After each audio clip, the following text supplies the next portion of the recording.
Olá, meu nome é Raquel Rubim, sou psicóloga de formação, professora do curso de Psicologia da Universidade Uninasal, aqui no município de Fortaleza, também servidora da Secretaria Municipal de Saúde deste município. Quero agradecer o convite da professora Jurema, poder trazer aqui um pouco da minha experiência, algumas reflexões, fazendo a articulação entre psicologia, política pública e saúde mental. 3 temas extremamente difíceis de falar, principalmente na articulação desses 3 grandes temas, apesar de muito caro também para mim, mas é importante, inclusive, colocar que eu vou falar um pouco, tentar trazer um pouco dessas reflexões a partir da minha experiência, do lugar onde eu ocupei, em determinados momentos em que foram ocupados, em determinados locais. Então, essa é uma experiência e é a partir dela que eu vou trazer aqui e vou discutir com vocês, mas a gente sabe que a psicologia, saúde mental e política pública é uma dimensão muito maior.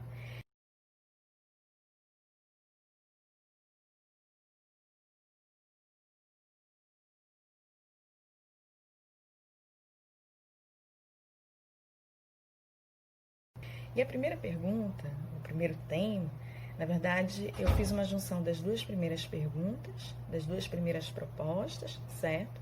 Que é trazer essa reflexão sobre o papel da psicologia nas políticas públicas, sobretudo no campo da saúde mental. É uma primeira pergunta. E de que maneira essa discussão realoca o papel do psicólogo tão centrado historicamente em um modelo onde cabia a esse psicólogo clínico o exercício exclusivamente da psicoterapia. Ainda mais, acreditava-se, ou ainda tem essa concepção que o psicólogo clínico é aquele que vai estar ali no consultório realizando apenas psicoterapia. Claro que essas concepções elas já vão sendo desconstruídas ao longo do tempo, mas ainda se acredita ou se reduz o papel e o exercício desse profissional à prática exclusivamente da psicoterapia. E para a gente pensar essa interseção entre políticas públicas, saúde mental e psicologia, vale a gente entender o que são políticas públicas. Claro que eu vou trazer de uma forma muito resumida. São ações coletivas, integradas, coordenadas, voltadas à garantia dos direitos sociais do público, do coletivo, da população, certo? São políticas de Estado que devem impactar na construção de cidadania, que devem trazer transformações sociais para essa população, principalmente num país tão desigual que é o nosso. E a psicologia? Como é que a psicologia se integra a essas políticas? É importante entender que quando a gente fala de políticas públicas, são políticas no campo da saúde, da educação, inclusive a psicologia ela pode estar inserida nesses mais diversos espaços, psicólogo na educação, na segurança, na assistência, na saúde, tá? Então o psicólogo ele é um agente transformador, então ele está ali tanto implicado para que essas políticas para que esses direitos eles possam ser garantidos, mas ele também é um agente transformador. E isso é importante entender. As políticas públicas, elas não devem ser estáticas, elas vão se modificando na medida em que a própria população, que a própria história, que o próprio contexto também vai se alterando. Então, a gente tem que estar muito atrelado a essas mudanças históricas, essas mudanças sociais, políticas, econômicas, que vão impactar na vida dessas pessoas, tá? Quando a professora Jurema pede que eu faça uma reflexão realocando o papel do psicólogo tão centrado historicamente no modelo onde cabe o psicólogo clínico o exercício da psicoterapia, certo? E é interessante que ela coloca o psicólogo clínico. Antes de eu responder ou tentar responder, é importante situar a psicologia, enquanto profissão, ela é muito recente, apenas 60 anos, que ainda vai ser completada no próximo ano de 2022. E ela nasce no processo, num momento histórico muito específico, que é um momento de modernização do país, certo? Quais são as forças que vão contribuir para essa psicologia? Não à toa que ela nasce tão elitizada e tão individualizada, individualista também. Só na década de 80, com a redemocratização do país, que a psicologia ela vai trazendo outras discussões à pauta. E ela vai se modificando ao longo desses 60 anos. É óbvio, cada vez mais se aproximando, ou tentando, pelo menos, se aproximar. E quando eu falo da psicologia, eu não estou falando de uma psicologia única, né? Existem muitas disputas também no campo da psicologia, tá? Mas o psicólogo clínico, antes de mais nada, aí trazendo o Silvalane, a psicologia, toda a psicologia social. Por que toda a psicologia social? Na minha compreensão, a psicologia, e aí o psicólogo clínico está lá, pensando no processo de adoecimento, por exemplo, se ele não entende quais são as forças, os contextos, as modificações socioeconômico e político que contribuem para esse processo de adoecimento, por exemplo, ele desloca cada vez mais o problema para um aspecto particular, individualizante. E quando, na verdade, esse processo ele também faz parte de todo um momento histórico, tá? Então, o psicólogo clínico que está atuando na psicologia e nas políticas públicas, ele deve trazer essas discussões, tá? Inclusive para pensar novos modos de subjetividade, novas construções, certo? De que forma a psicologia ela pode contribuir nesse sentido? Quais são as potências da psicologia? Quando a gente vai pensar na escuta, por exemplo, no cuidado, no vínculo, na vinculação com essa população, nas intervenções coletivas, ou ainda na aproximação desse território. Quando a gente está falando de território aqui, a gente não está falando de uma limitação geográfica, mas é como essas pessoas se reconhecem, como elas significam esse lugar, como elas participam, quais as relações que elas estabelecem nesses espaços e o quanto tudo isso contribui, certo? Para a vida, para a construção, né, da existência dessas pessoas. Então, de que maneira a psicologia ela vai articular, por exemplo, a rede? Como é que ela vai fazer conexão? Para a gente pensar a política de saúde mental, por exemplo, tudo isso contribui, certo? Para a vida, para a construção, né, da existência dessas pessoas. Então, de que maneira a psicologia ela vai articular, por exemplo, a rede? Como é que ela vai fazer conexão? Para a gente pensar a política de saúde mental, por exemplo, não existe uma saúde mental exclusiva de um dispositivo, por exemplo, do CAPS, que muitas das vezes tem essa ideia, que o CAPS é o dispositivo responsável pela promoção de saúde mental. E que é um equívoco. A saúde mental ela se faz na rede, não só na rede de saúde, mas como na rede intersetorial. Então é importante que o psicólogo, por exemplo, propicie a conexão. Não só o psicólogo, todos os profissionais que estão e que fazem parte dessa rede. Mas eu estou falando do meu lugar de psicóloga, por exemplo. Então eu tenho um olhar, sim, para aquele sujeito que traz ali um discurso em que eu posso reconhecer até dentro de uma categoria, sim, nosológica, da depressão, da ansiedade, mas o que essa depressão ela me diz da vida desse sujeito na integração e na interação com todas essas, com todo esse contexto em que ele vivencia. Quais são os atravessamentos dessa realidade no processo de subjetividade dessa pessoa, tá? Uma pessoa que, por exemplo, que está ali num contexto de violência cotidiana, como é que essa violência vai impactar na vida do João e da Maria, por exemplo?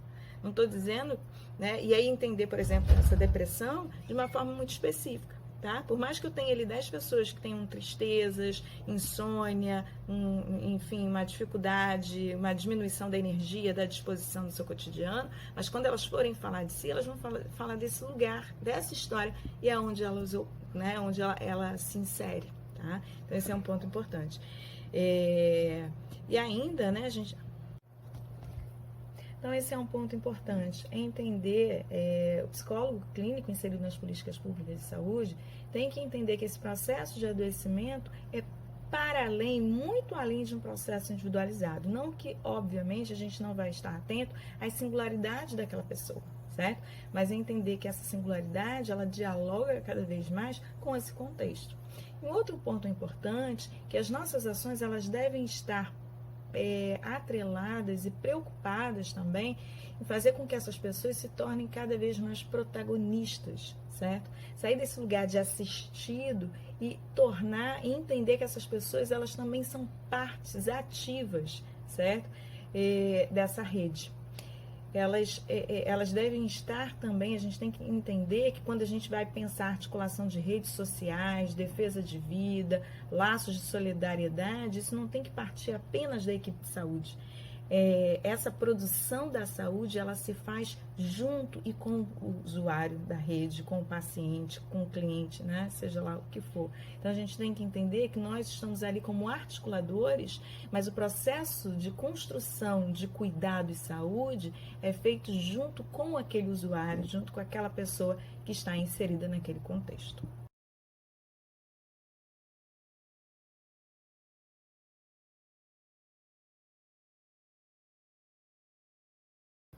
A quarta pergunta é como podemos pensar a formação em psicologia articulada de forma crítica e reflexiva com as políticas públicas?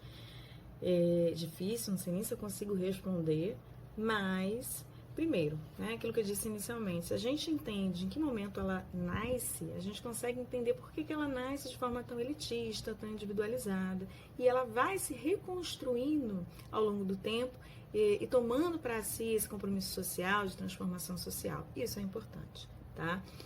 Claro que, assim, pensar de forma mais específica a formação, a gente tem que pensar em duas perspectivas, desde disciplinas específicas, para que a gente possa entender conceitos importantes de políticas públicas, da psicologia aplicada à política pública, e mais do que isso, né? Numa segunda perspectiva, é que toda a formação do psicólogo, ele seja uma formação crítica, tá? Seja qual disciplina for, a gente tem que ter esse pensamento e esse posicionamento. Em 1999, quando eu comecei minha formação em psicologia, eu não tive cadeiras de políticas públicas. Tinha uma ou outra optativa, mas eram raríssimas. Ao mesmo tempo que fez diferença por essas posturas de professores extremamente críticos na minha formação. Então, essas duas perspectivas, elas são fundamentais. O psicólogo, ele tem que ter um posicionamento crítico diante da realidade na qual está inserido. Ele precisa conhecer essa realidade e entender de que modo essa realidade influencia, né, permanentemente nas suas ações e que as suas ações devem estar, né, muito aproximadas dessa realidade. Então, é isso. Acho que desde cadeiras específicas e uma formação crítica. Porque, de repente, ele é jogado e vai ter que aprender ali, né, no dia a dia, no cotidiano, aquilo que ele não pôde aprender. E quais as repercussões disso para o nosso público. Enfim, essas foram as minhas contribuições. Espero realmente que eu possa ter ajudado a pensar, refletir. Me coloco à disposição também para pensarmos, né, e conversarmos e dialogarmos juntos. Os desafios são muitos. Tinha um professor meu na residência, Domingos Sábio, que dizia que políticas públicas se fazem, inclusive, com dinheiro. Então, a gente tem tido uma população cada vez mais numerosa, uma porcentagem dessa população cada vez mais adoecida, um contexto cada vez mais adoecedor e cada vez menos investimento em políticas públicas. Então, assim, como acolher, como cuidar sem termos, de fato, investimento em políticas públicas, certo? Então, esse talvez seja o maior e o mais difícil desafio a ser enfrentado. E a gente precisa, enquanto profissional de psicologia inserido nas políticas públicas, nos reposicionarmos e sermos atuantes na construção e na briga e na luta para os direitos, né, para que essas políticas possam ser mantidas, porque, do contrário, a gente corre o risco de perder aquilo que foi construído, tá? As possibilidades são muitas, as ferramentas que nós temos são potentes, né? A escuta, o acolhimento, a clínica ampliada, o cuidado em rede, os dispositivos que se tem são de uma potência incrível. Mas para que isso, né, para que de fato eles possam acontecer, é preciso ter investimento. Não só investimento financeiro, que é óbvio que precisa, mas investimento também desses profissionais que estão atuantes. A gente tem que estar ali também acreditando, né, nessa proposta, acreditando, né, nessa missão, né, da política pública e da psicologia inserida na política pública e na política pública de saúde mental.